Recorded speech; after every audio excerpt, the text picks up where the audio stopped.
2012 में हमारे लिए खुशी की बात थी कि हमारे देश में रेल के लिए कवच व्यवस्था शुरू हुई थी। तो ट्रायल बड़ा सफल रहा था। 2 ट्रेनें आमने सामने चलाई गई, वो 200-300 मीटर की दूरी पर रुक गई थी। फिर 2022 में भी उसका ट्रायल किया गया। हमारे देश के रेल मंत्री अश्विनी वैष्णव ने कहा, और वो सब भी कहा, क्योंकि सबसे बड़ी बात है धुंध का भी मामला तमाम पर शोध और हमारा स्वदेशी शोध है।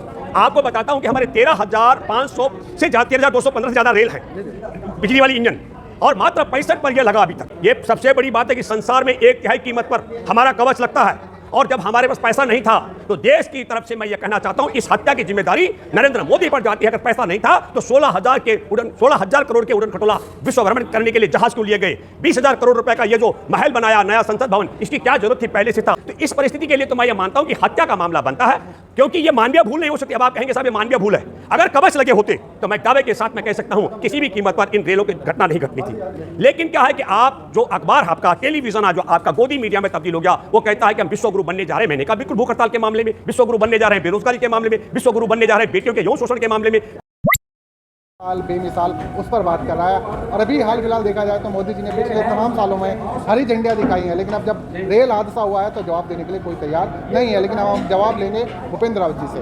भूपेंद्र रावत जी, बहुत बहुत स्वागत है आपका। जी, आप जानते हैं हालात क्या है, क्या बिल्कुल कहेंगे? बिल्कुल, मैं आपके माध्यम से आपके दर्शकों को कहना चाहता हूँ, देशवासियों से कहना चाहता हूँ, दुख और अफसोस की बात है। 2012 में हमारे लिए खुशी की बात थी कि हमारे देश में रेल के लिए कवच व्यवस्था शुरू हुई थी। उसका ट्रायल बड़ा सफल रहा था। 2 ट्रेनें आमने सामने चलाई गई, वो 200-300 मीटर की दूरी पर रुक गई थी। फिर 2022 में भी उसका ट्रायल किया गया। हमारे देश के रेल मंत्री अश्विनी वैष्णव ने कहा, और वो सब भी कहा, क्योंकि सबसे बड़ी बात है धुंध का भी मामला तमाम पर शोध और हमारा स्वदेशी शोध है।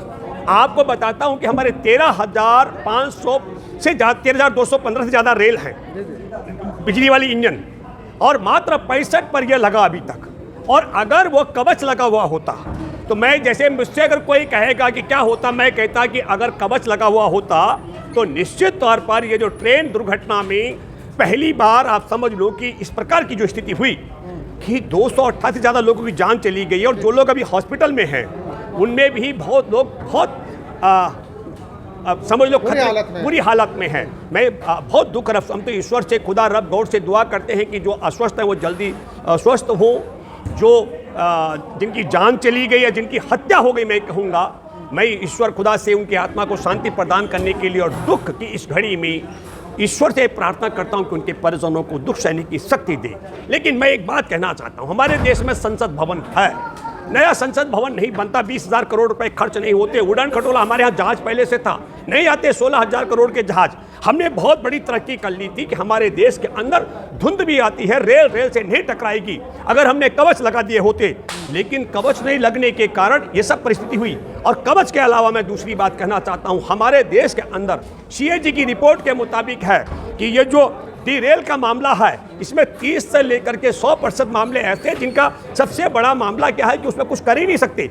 कारण आपके पास 3,12,000 वैकेंसियां, आपके पास कर्मचारी पूरे नहीं हैं, और आप कह रहे हैं साहब हम विश्व गुरु बनने जा रहे हैं। आप जांच नहीं कर पा रहे, पटरियों पर आप कह रहे हैं कि हम रेल को और तेज दौड़ाएंगे, आप झंडी दिखा रहे हैं हर बार 8-8 बोगी की गाड़ियों को। लेकिन एक बात होनी चाहिए कि जब झंडी दिखाने का काम तुम्हारा, शौचालय के दरवाजे का गेट का ताला खोलने का काम तुम्हारा, जहाज को चलाने का काम तुम्हारा, मतलब अगर मैं ये कहूं कि इस देश में ये सच में नया भारत है, और ऐसा नया भारत है, ऐसा नया भारत है जहां भुखमरी के मामले में है ना, हम लोगों ने अभी बहुत तरक्की की बात आ रही कि 9 साल में बेमिसाल बड़ी तरक्की कर दी। नेपाल, बांग्लादेश और पाकिस्तान से नीचे चले गए हम। हमारे देश दुनिया में 121 देशों में 107वें नंबर पर है। हमारा देश बेरोजगारी के मामले में 45 साल पुराना रिकॉर्ड टूट चुका है। हमारा देश आत्महत्याओं में ऐतिहासिक रिकॉर्ड कायम कर चुका है। हमारा देश बेटियों के शोषण के मसले पर, मतलब आप समझ लो कि वो ओलंपिक पदक विजेता बेटियां, आप समझ, उन्होंने FIR, मैं ये कहना 3 महीने 10 दिन बाद उनकी FIR तब दर्ज हुई जब उन्हें सुप्रीम कोर्ट का दरवाजा खटखटाना पड़ा। और ये अकेला इन पहलवान बेटियों का मामला नहीं है। मुझे खेद और अफसोस और दुख के साथ कहना पड़ता है। मैं जिक्र करूं, अगर 2017 का बलात्कार पीड़िता जो लड़की थी उन्नाव की, जो इनके कुलदीप सेंगर के पीड़ित रही है, विधायक जो इनका था, किस तरीके से उसके पिता को झूठ फर्जी मामले में फंसाया गया, उस बेटी को, उस पीड़िता को अपने देह पर आत्मदाह करने का प्रयास करना पड़ा। योगी आदित्यनाथ के आवास पर तब जाकर के उसका मुकदमा दर्ज हुआ, है ना। अभी योगी जी तो अच्छा काम कर रहे हैं, जमीन दौज कर रहे हैं। मैं एक मिनट बातें सुनिए, एक मिनट, क्या अच्छा काम कर रहे हैं आपको मैं ये कह रहा हूं कि बेटियों के शोषण के मैं कुछ चंद मामले रख रहा हूं, बहुत ज़्यादा नहीं। आप समझो कि उस बेटी के पिता की हत्या कर दी गई, चाचा को बेगुनाह को कई मामलों में फंसा के रखा गया जेलों में, और जब अपने चाचा को रायबरेली जेल मिलने के लिए जा रहे थे अपनी चाची के साथ, मौसी के साथ, वकील के साथ, तो गाड़ी चढ़ी और किस तरीके से उसके चाची और मौसी की हत्या कर दी गई वो दुनिया जानती है। वह लड़की और उसका वकील आज भी जिंदगी और मौत के बीच जूझ रहे हैं। इनका एक राम मंदिर की अगुवाई करने वाला संत चिन्मयानंद, जो केंद्रीय गृह राज्य मंत्री भी रहा, उसने कॉलेज बना रखा। रेल हादसे के लिए किसे मान रहे सर? मैं रेल हादसे के लिए बता तो रहा हूं। आप संसद पर 20,000 करोड़ रुपए खर्च नहीं करते, आप विश्व भ्रमण करने के लिए जो 16,000 करोड़ के उड़न खटोला नहीं लेते, और आप सिर्फ 65 पर ही लगाए। मैं फिर कहना चाहता हूं 13,000 ज्यादा रेल हमारी हैं जिन पर कवच लगना होता है। कवच अगर लग गया होता दोनों रेलों पर, तो मैं दावे के साथ मैं कह सकता हूं कि किसी भी कीमत पर यह नहीं होता कि यह दुर्घटना घटती। अब आप समझ रहे हैं। अब इस पूरी प्रक्रिया के तहत आपको समझना पड़ेगा। मुझसे अगर कोई कहेगा कि अगर हमारे देश में पैसे का कवच, देखिए ये सबसे बड़ी बात है कि संसार में 1/3 कीमत पर हमारा कवच लगता है, और जब हमारे पास पैसा नहीं था तो देश की तरफ से मैं ये कहना चाहता हूं इस हत्या की जिम्मेदारी नरेंद्र मोदी पर जाती है। अगर पैसा नहीं था तो 16,000 करोड़ के उड़न खटोला विश्व भ्रमण करने के लिए जहाज क्यों लिए गए? 20,000 करोड़ रुपए का ये जो महल बनाया नया संसद भवन, इसकी क्या जरूरत थी पहले से था। और न केवल संसद भवन में भी घोटाला हुआ।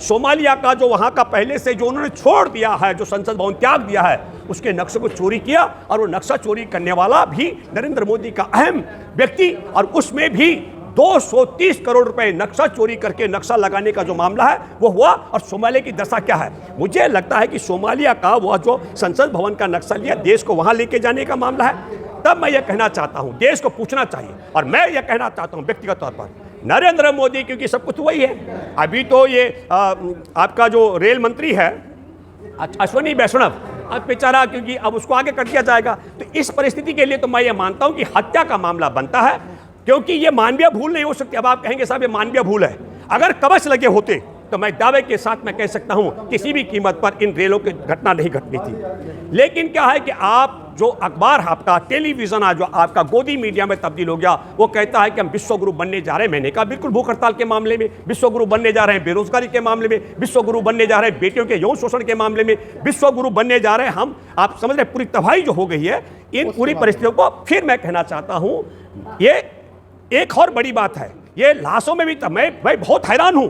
कांग्रेस ने वो फोटो शेयर की हैं, नरेंद्र मोदी की यूनिफॉर्म पर वहां आंच नहीं आनी चाहिए। नरेंद्र मोदी वहां भी कपड़े बदल रहे हैं जहां आपके इनके राज में कफन कम पड़ गया। हमारे देश में आपने देखा लाशें तैर रही थी नदी में। वही आ रहा हूं मैं। कफन जिस तरीके उसको बोलते हैं आपदा में अवसर, न केवल बढ़ गई है, पेरिस का भी किराया बहुत कम पड़ गया यहां से भुवनेश्वर जाने का, क्योंकि उनको पता लग गया।